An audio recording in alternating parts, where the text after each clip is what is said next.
time, they did allow T1 to have all of the good stuff in the second game, and they struggled against it. However, once you negate a couple of those heroes, which I assume Alliance will do in their first draft over here as well, then it does become a little bit easier. And I think the scary thing with LGD is they're not just like a momentum team. When they lose a game, they learn a lot and adapt quickly. I think there are some teams, one of the big examples always EG, once their drafts maybe get figured out, they can't adapt as fast. But for LGD, with Zhao Wei, it just feels like they lose a game and they come back twice as strong the game afterwards, typically.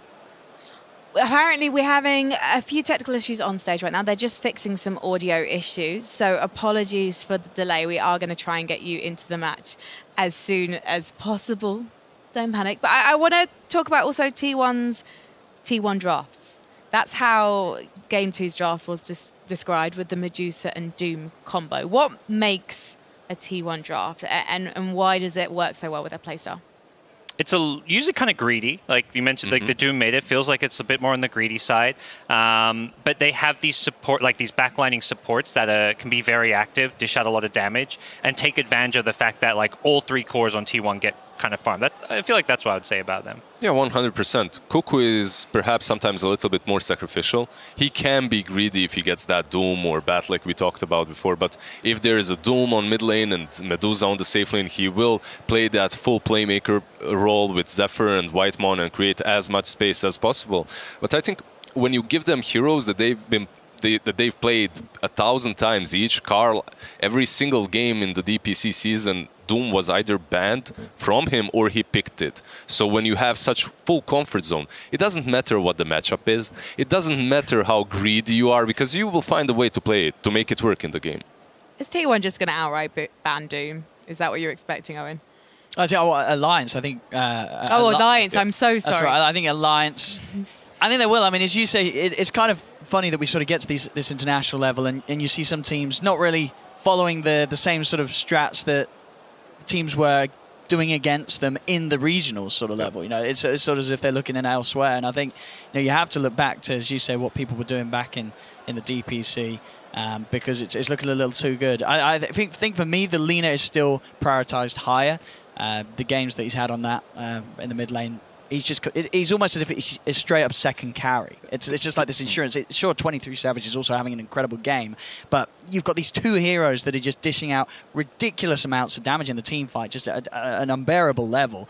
So I think if Alliance let the Lina get through, they're going to have a really tough time. And what's up with all the coaches exiting the booth and then being like, yeah, this draft is easy. We let them have their best heroes. So far, every single draft, after the draft, the post interview with the coach, he would be like, yeah, we knew what they're going to pick, but we let them. We prepared for it. And I'm not sure if that's the right approach. And look at those smiles. That's Whitemon right there taking the punches in the middle.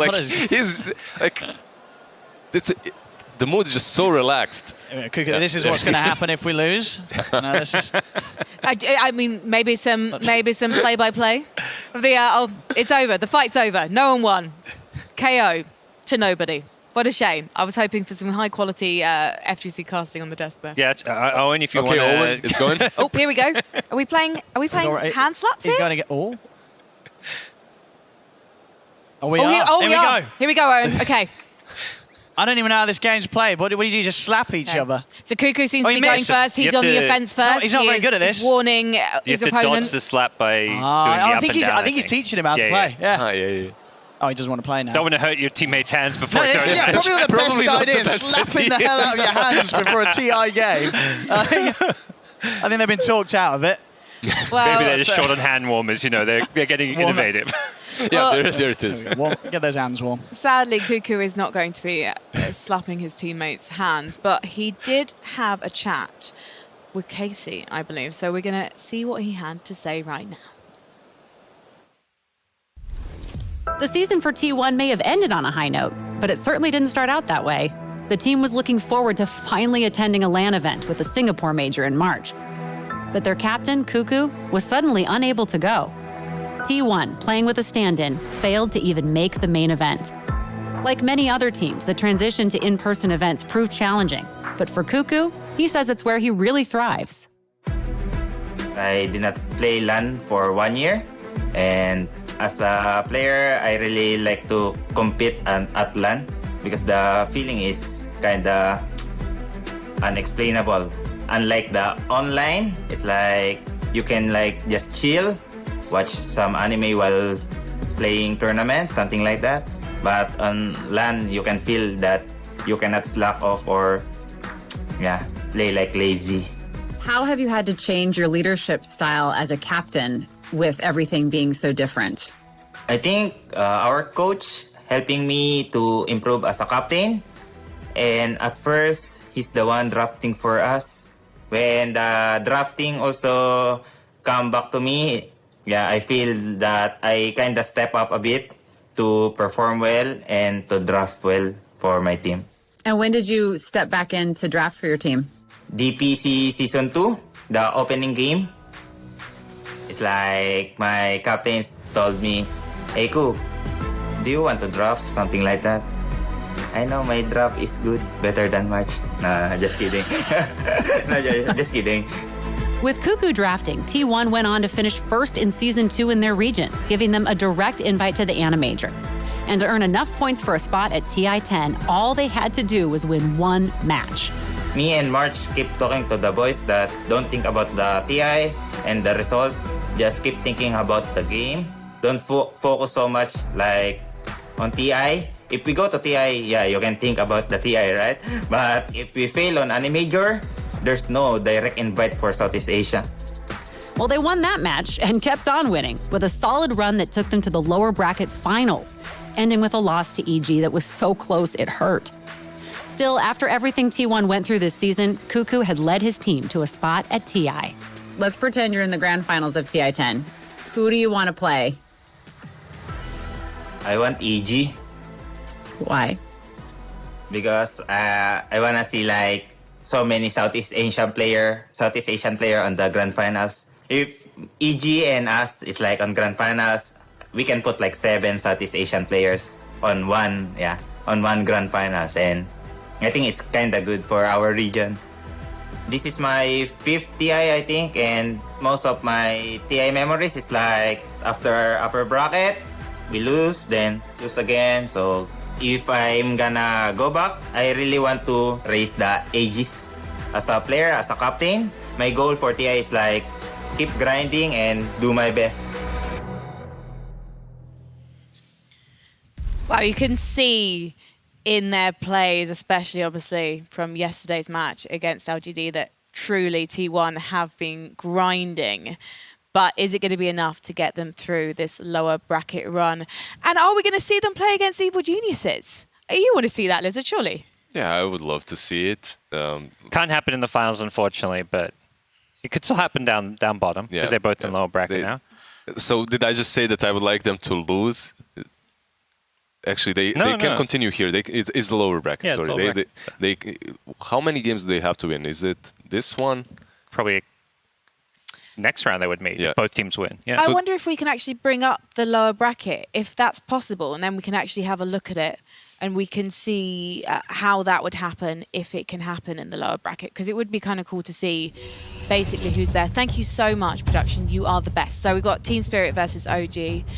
And then... So it would actually be the next round instantly. Yes, so because their round 2 happened yesterday. So T1 versus Alliance, VG versus EG. So in other words, we could actually see that matchup in the next round. We could see 7 SCA players play the game from EG versus T1. It would be hype. I would be really happy for the whole region as well, because it's so talented. Talking to any players, you know for a fact that their pubs are probably the most skilled, but also the most chaotic. And they take a lot of pride. I mean, we saw it there several times when Cuckoo was talking about qualifying for TI. He's like, he knew if they didn't do well enough for the Animajor, SCA may get one less slot at TI. So, he wanted to do well and represent his region. Even looking at the SCA region, you have 2 players on T1 who are the first Indonesian players to play at TI. So it's a big deal for Indonesia, the country, for the whole SCA region, that they're kind of like the last hope for SCA to do well here at TI. And it is a shame that we lost Fnatic in that match against Team Spirit yesterday. But at the same time, I mean, they made a player change just before their qualifier, and they still managed to make it through the best of ones here in the lower bracket as well, and make it through to a best of 3 on the main stage. So it seems like the future's looking bright for this region, Owen. Oh, absolutely. I mean, I'll go straight up and say my bracket predictions. I have T1 winning this whole tournament because I was just been so impressed with the improvement of them over the year, over the season. They came, third at the last major. They took a game off LGD. That sort of sold me enough. I think at the least we're going to see them get to the grand finals, and I think they can absolutely do it. This would be the year for Cuckoo to finally step up to the right to the end here with an SEA squad. That is, it's quite the endorsement from Mr. OD Pixel. Are they using your voice line in game? And they shouldn't they? Yeah, go T1 Cuckoo. You better buy my voice line. This is why I'm excited to interview the I've players said later. I've shouted him out and casted enough. It's time for him to shout me back. I feel like every single game that I cast T1, it's always like Cuckoo this, Cuckoo that, Cuckoo.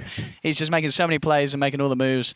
He's always getting us excited. And they're letting me loose on the players later. So if you guys have got any requests, if you want me to talk to the players and just be like, hey, I've got these friends on the desk. They've got these cracking voice lines. I can just pitch them to you. They're going to be so annoying to your enemies. They're going to win you TI OG stuff. Who's in? Sign me up. Yep. Amazing. All right. Well, while we wait, I believe a PC has just been swapped out. We're going to have a little bit of fun here at TI because we have got a rapid fire session with Team Alliance. Welcome back. More rapid fire questions coming your way. I'm joined by Nigo Baby. I'm here with FNG of Alliance. Welcome, my friend. Yes. Who is, in your opinion, the worst teammate in interviews? That's a rough one. We're all pretty bad at this. So, it's hard to say. What was the last thing you ate? Fuck. The memory's so bad, you know? You don't remember what you ate? FNG, what was the last thing you ate? Bulba. Sorry, not the player. I mean, Bulba is a Belarus word for potato. Potato. Yes. Okay. Not the player. I'm sorry, Bulba Bulba. potato. I'm sorry, Bulba. Everyone's going to keep that one going now. Can you tell us there, Limp? What about the last movie you watched? Actually, we watched Dune together. I wasn't really into the story so much, but 6 out of 10. Oh, you're going to make a lot of Dune fans unhappy with that. Wasn't my type that much. And you know a lot of people are waiting to watch that movie, and you're one of the blessed people Yeah, I who felt watch it. like they released it very early in Ukraine for some reason, but I'm not sure why. Can you tell me the last person you called on the phone using your voice? My brother. I mean, he was like, can you prepare better? I'm like, we're doing the best we can. He's like, did you prepare my strat offlane Medusa? I'm like, you don't understand Dota. No, I watch a lot of Dota. I mean, like, typical browser who's like, he knows what you're doing, but he doesn't understand it at all. What a family affair for Alliance there. And if you want to catch up with Dakota and the gang, he's involved in The Late Show with Mr. Piri and Flax. So check that out tonight. But also, I want to see movie reviews with Alliance. I mean, they were quite harsh on poor Jude. They were really harsh. Did you watch it, guys? I haven't seen it, but I'm excited to see it as well. Yeah, I was waiting to go watch. I'm also in Ukraine, just like Alliance was, but I didn't go before TI. Now they kind of ruined it for me a little bit. Whose fault is that? Yeah. Now you've got the spoiler, the storyline. It's a 6 out of 10 apparently. Here I was hoping Alliance would do well, and now they're going off flaming June. They're dead to me. Okay, so now you're saying Yeah. T1. Who do T1. you have winning your bracket again? I had Secret EG in the finals. Okay, it's a classic. Yeah. It's a bit hopeful. A bit hopeful. I mean, is it classic matchup? Is it is it an uninspiring? Not uninspiring. It wouldn't be an uninspiring matchup at all. It's just something that I think a lot of people would expect is all. Sorry, that sounded terrible. Yeah, I think at this point it'd be a bit of a surprise. I mean, EG have to make such a long lower bracket run, and then for Secret, I mean, they took out OG, but it's still a tough road for them through LGD as well. So Yeah, the word I was looking for was obvious. I'm so sorry, gods. Oh, you're good. Lizard, while I try and gather myself and remember that I'm meant to be a professional, what about you? No, I wasn't any different. I was just as bland as Barker when it comes to my predictions. Yeah, it was PSG, LGD, and OG, something like that. So Yep. Very similar. Very similar. No T1s I feel like in the mine's finals. a bit spicier than an LGD OG, you know? Actually, That's it true. is. Actually, it is. I give you that. That's true, but you don't want to upset the OG fan base. For sure. Hashtag DreamOG. I'm right there with you. I've been practicing my no-tail hair flips. I think they're going to be the first team in esports who are going to be sponsored by hair products soon. Oh, those hair flicks are amazing. The moment they uploaded a picture of No-Tail, I tweeted that this hair already won TI. I don't care whatever else happens. when it comes to pictures, when it comes to hairstyle, they have not only Notel but Thompson as well, right? With long blonde hair. Their coach? Their coach, they've changed over this 2 years, and I would say for the better when it comes to when it comes to hairstyles. Well, you know what I've been very, very impressed by is the suits that you guys have been rocking. I would like to wear a suit as well. It's just that they don't fit me. Right now, they really do not fit me for kind of obvious reasons you probably can't see because of this laptop. It's hiding something. I'm clearly not trying to because that would be impossible. But you know what? Over in the draft panel, we've got quite the spectacular look. And I would really like to show it off right now. Again, two of our panelists getting the wine memo. We've got basically Zim Fandel from Weatherspoons, and then we've got Pinot Grigio blush in the middle, and then we have the sommelier, Fogged. Sure. How are you guys doing over on the draft panel? Yeah, it's good. You know, I've never done a draft panel without a draft, so it's a very unique experience. Welcome to the draft panel. Welcome. Who has the best suits, you or Iceman? Iceman? Who's Iceman? Is that Tsunami? Iceman. Is that what we call Tsunami now? You or Bruno? You or our friend Bruno? No, I think it's Tsunami. I think that's the right answer. I'm sorry. Tsunami. I modeled. Okay. I went to my tailor and I showed him a bunch of pictures of Tsunami. I'm like, can you make me look like him? And he's like, well, I'll try. He's like, the beard is on you. You've yeah, got to exactly. do the beard yourself. And the face as well, you know, and the voice. But besides that, I think I'm doing a pretty good job. Yeah. And it's your first TI as well. Sorry, I didn't he mean to definitely interrupt, has the color variety coming down, right? Like Tsunami tends to have, like, he's got these purples, these greens, everybody else sticks to the normal colors, and then we got the pink, so yeah, sticking to it. Something incredible has been happening, which is we've been matching without even realizing. Not me. It's just Dota 2, it brings you together. Yeah. Team Merlot versus Team Pink, basically. Yeah. It's like we've already set up our teams, and I'm so sorry to Team Merlot that I'm on your team by accident. Maybe I can be in the coaching role and just do the shoulder massages. I can do a march, coach march, and this is my technique. What do you think? Oh, it's terrifying. That's scary. That's the only thing I'm. Well, I thought I was about to say that's the only thing I'm good at. It turns out I'm not good at that either. I'm going to ask about your brackets as well. I'm going to ask you to kind of predict the winner of TI right now, because why not? We've got time. It's LGD. I was going to say Vici originally, but I'm leaning towards LGD now. Yeah. I had LGD IG finals. Okay. LGD winning. Yeah, me too, actually. So definitely it's going to be China's year, you're thinking. Okay. Any particular reason why? This is a really stupid question. They're two of the best teams in the world right now. But you know what? Answer it anyway. Why?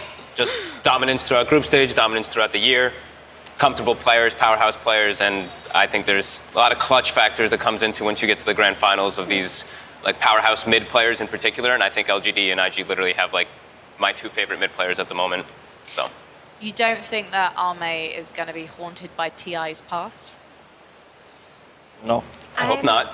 I don't think so personally, because he's just been playing out of his mind. He's been grinding pubs every day. I initially had LGD IG finals as well, but I think we might see LGD VP in the grand finals. Oh. VP? Is that because of their performance yesterday?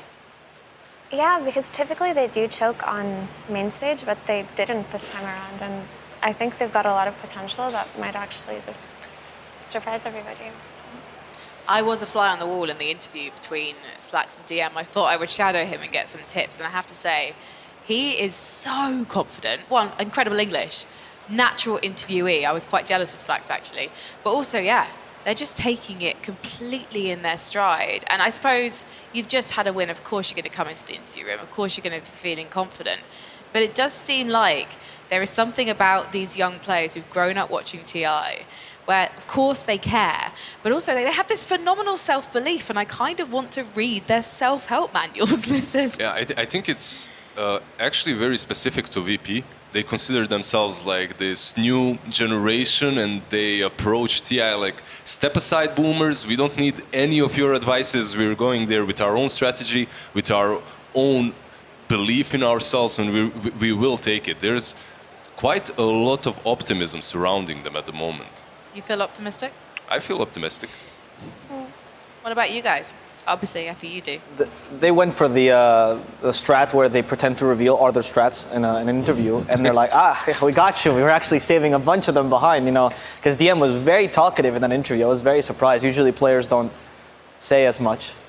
So I'm hoping that's what they're going for. It's the mind games, right? Right, Lizard? Yeah, for sure. Yeah. That's it. We got to cover them a lot in DPC, and sometimes, maybe a little bit of overconfidence was a bit of their downfall. So that's one thing where I always have to be like, VP, you can have that confidence, but rein it in a little bit. You have to give some respect to your opponents. They're here for a reason too. So, I think they are a super dominant team, but like in DPC, they had some games where they literally would give the opposing team their best heroes, and then we'd be like, why'd you do this? And it'd be like, because we wanted to challenge ourselves. So sometimes I think you got to be a little bit careful with that. Some things linger on from the old VP. The old VP, historically did a to Z challenge, trying to pick every single hero in a tournament. Yeah. They never picked the same hero twice in the same tournament. So some of that, bravado still remains. And that same bravado and optimism can come to haunt you a little bit, because as Evo said, during that same interview, he was pretty much revealing what their most comfortable strategy is. He said, oh yeah, this is our most comfortable draft and we were happy to play it and we won with it. Well, guess what? Now everyone knows what's your most comfortable draft. It might be a little bit of a problem, but if you adapt to it, I think you can make it work. Surely you can also see that, though, by watching the games. It's hard to tell the mental state of the players during the game, so having that information it's like the confirmation, as Lizard says. So. Yeah. Lizard. Lizard and Evo. Evo. I like that. Our two favorites. No, I think with younger players and less experienced ones, anxiety does play a huge role in how they perform at TI, and we saw that with Beast Coast, who a lot of us had really high expectations for. And I remember an interview that we did with DM at ESL One Fall, and he said that they've been changing the way that they approach life recently. They brought someone new into their team, and he's just been adding routine and discipline and structure to their schedule and actually making them go outside and things like that, and it's been really good for them. But the thing about VP is when they start to lose, they kind of fall apart, and we really haven't seen them yet. Because I remember they were willing to do interviews at ESL One Fall up until they lost one game, and then they just didn't want to talk to us that day. So there really could just be some psychological block that they have going on. They also represent the whole region, right? And when you're welcome back to more rapid fire question, Eastern Europe, do you have a lot of pressure on you? There's team spirit, though. Yeah. That is true. No, for sure. Just the main organization from the region. Another man who likes to pile on the pressure is Dakota. So let's find out how T1 fared under his rapid fire questioning. Hi, welcome back to more rapid fire question action. I'm here with 23 Savage of T1. Welcome, Carl. How you doing? I'm good. You ready for some rapid fire trivia? I'm ready. Who played in the grand final of the first TI? Navi. And? I don't know. Nobody knows the other team. IG? Close. Another Chinese team. Rhymes with Fleabone. Navi and IG. Oh, close. Navi and Ihom. You're right. Good job. You'd be surprised how many of your teammates said IG. Who is most likely to yell on your team in a match? Yeah, I think it's me. You get loud? You yell? Yeah. Okay. I'm always hype. You're always hype. Yeah. You seem pretty hyped for this interview. Can you tell me the worst roommate on your team? Can I say coach? Of course. I think coach. Who's the best player on your team? Me. Nice. Who's the most improved over the last year? Carl. Can you tell me the last movie you watched? Squid Game. Squid Game. Yeah. Squid Game. You watched Squid Game? I watch Squid Game. Squid Game. Yeah. Of course. How do you think you would do on Squid Game? Maybe gonna die. Like.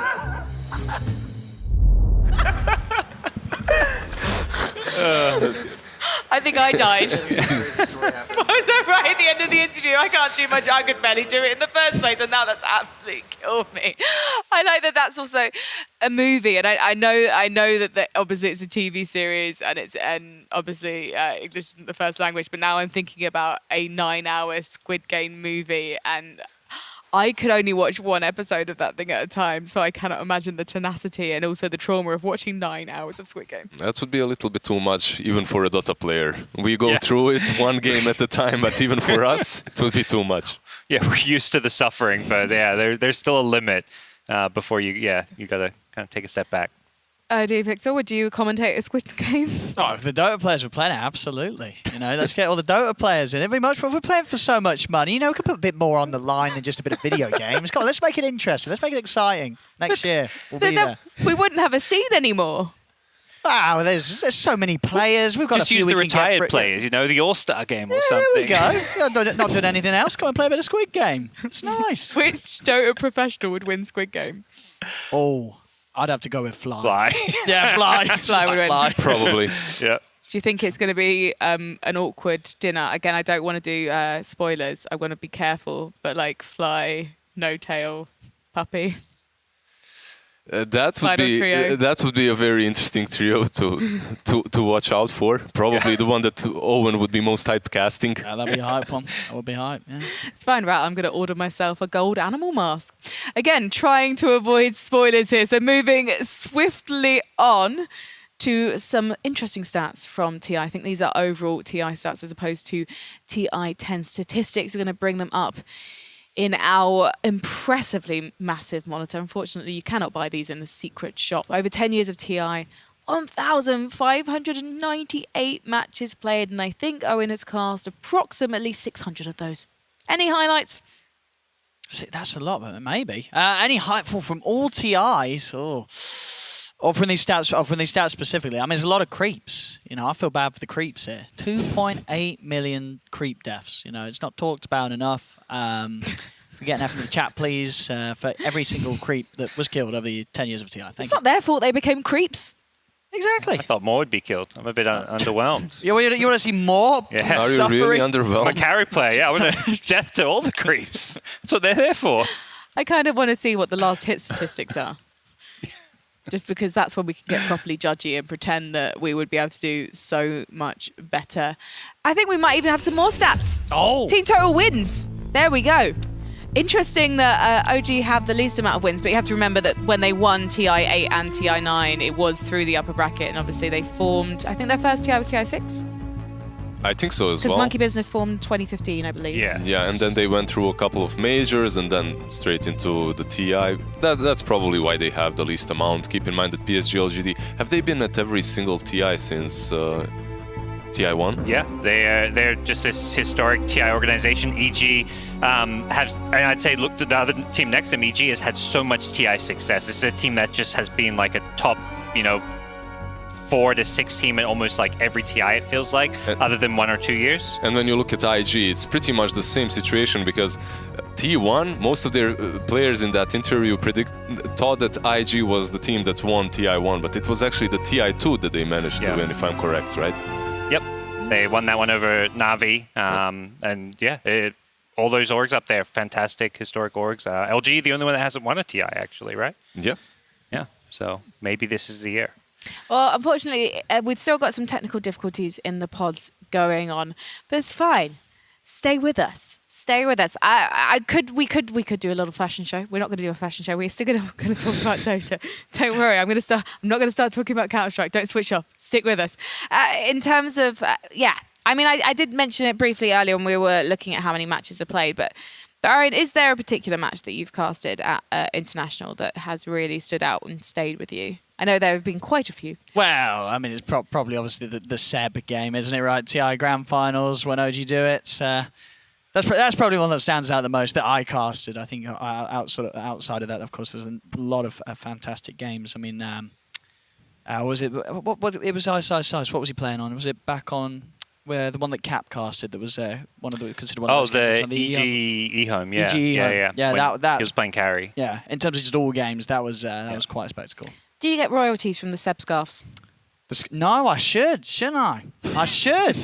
I'm very bad at business and stuff. I like to do things. People can make money out of me. I don't mind. I'm just here for the good times. OG, you've won if you want to send me a twice. check in the post, though, OG, I'll take it. You've won TI twice. You don't need the money. This man, however, look, he's not even wearing a proper shirt today. I've he can only afford t-shirts. It's cold Absolutely shocking. And you know what? We are going to have to take a short break while we get this technical stitch sorted out. I'm going to grab my little screwdriver. Yes, it is maroon. And we will be back with you as soon as we can.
Well, thank you so much for waiting. And you know what? This match is going to be well worth the wait. It's Alliance versus T1.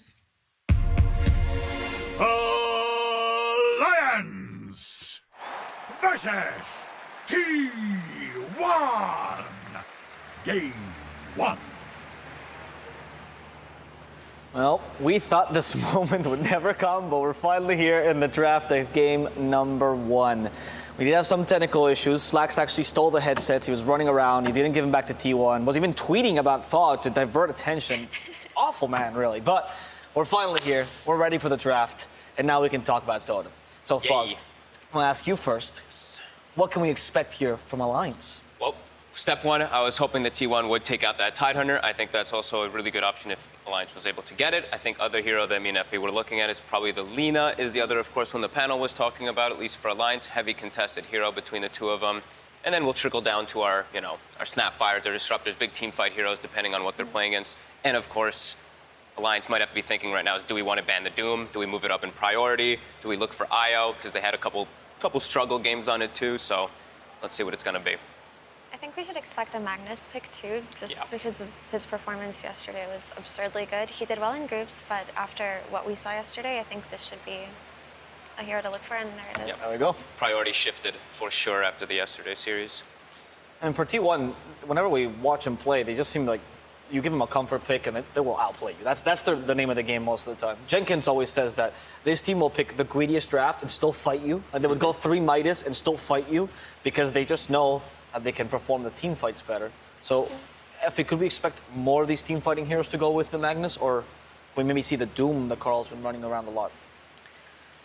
I think it just really depends on what Alliance are looking to play here, but the reason why we expected Magnus to come out is because number one, he does enable his greedy cores, but two, in the past, Magnus used to just be played around RP, right? And that's what people saw him as. But this new style of just horn toss skewer back as a form of initiation is absurdly good. You can play without the cooldown of RP. And in the right hands, Magnus can just check a lot of bases. And those are just ensuring that your net worth is always up and just always having the ability to initiate or counter-initiate, right? So it's incredibly valuable, especially in the hands of T1 or Alliance, by the way. S4 plays a great Magnus, so I'm a bit surprised that they didn't actually consider it here, Fog.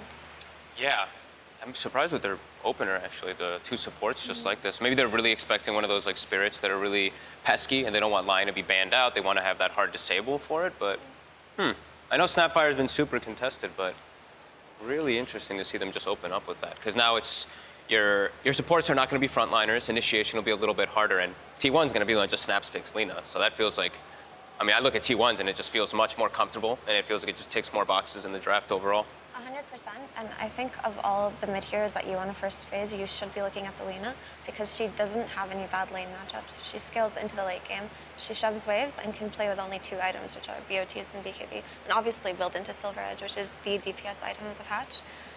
Perhaps the reasoning behind Lion is that they know that T1 do like to play heroes like Puck that are slippery and just securing it early in the draft makes sure it doesn't get banned out later. Another idea behind it could be that if they are taking a fight on Vision and they have Vision of this Magnus, Lion can pre-cast the Hex, and when he blinks in, he'll be instantly hexed, right? So that could have been what they were looking at here. I also saw Lion yesterday. 2 times we saw teams pick like illusion heroes into the Lion or pick like these elusive heroes into the Lion, and we're like, wow, Lion looks really good now. And we saw the mana drain like own throughout the game. He's just getting super farmed and taking out either the TB illusions or it was, I can't remember what the other one was, but either our Spectre was the other one. So yeah, that's typically how it works. And Lion was forgotten for a really long time up until Puck was the mid hero of the patch 8 months ago, and it made Lion rise to popularity, right? Storm as well, and Storm has been an incredible hero throughout this tournament, I would say. I doubt we'll be seeing it come out of Alliance. It's not a limp hero, but it is pretty nice here. Like, I look at these 2 heroes and I would like to see a Storm. yeah, I want something that Alliance can start the fight with that starts the fight with the Lion, that you can jump in and follow up, and something else that Lion's going to take some time, right, to get that Blink Dagger. So I want something that's just going to naturally be able to go in and start the fight, which could be that mid hero. But it's going to be limited because I did get to see I got to actually cast the T1 versus Alliance in the group stages too, and they put Limp in a bad matchup because he needed to be that kind of catch and jump in, and he never got to play the game. It was a 20-minute stomp. They got Necrophos mid. He was Ember. He was trying to be the one that like lead in pre-blink daggers on his other cores, and the game never even got off the bat for them. So I expect S4 to fill that role we were talking about of jumping in with the Lion, but I can't really think of any high damage offlaners at the moment. But that's the nice synergy of having a Snapfire as well. You can go into the Lion and you can just throw the Mortimers from a distance. Something that I get reminded of when I look at things like this is they actually, they do ban out the Void. That's unfortunate because they did try this style of having Nico Baby just play Void, be the initiator, and putting Limp on something long range like a Sniper. And Sniper can be very good here actually because he outranges Lina and it forces her to buy a Blink Dagger. But they did lose with the Sniper versus T1 in the group stage too, right? They like picked it versus the Razor to try to counteract it, and Limp got ran down by an ET the entire game. It was Zephyr chasing him, so I mean, it's definitely a good pick here. Just like that might be like this bad memory inside of Limp's mind where he's like, maybe give me something else there. So we're seeing very team-specific bans coming out, and it is going to be the Ember. So I felt like this was going to be forced, but now it's like into this matchup versus the Lina. I'm a little worried already off the bat from Limp. Because I saw this the other day. I saw this in the group stages. It was a worse matchup versus Necrophos, but is it maybe? Maybe Lina's even worse. Sure, in the mid game you can do something about it because Lina's squishy, but... And depending on how you choose to scale your abilities, you can always just go for Flame Guard and just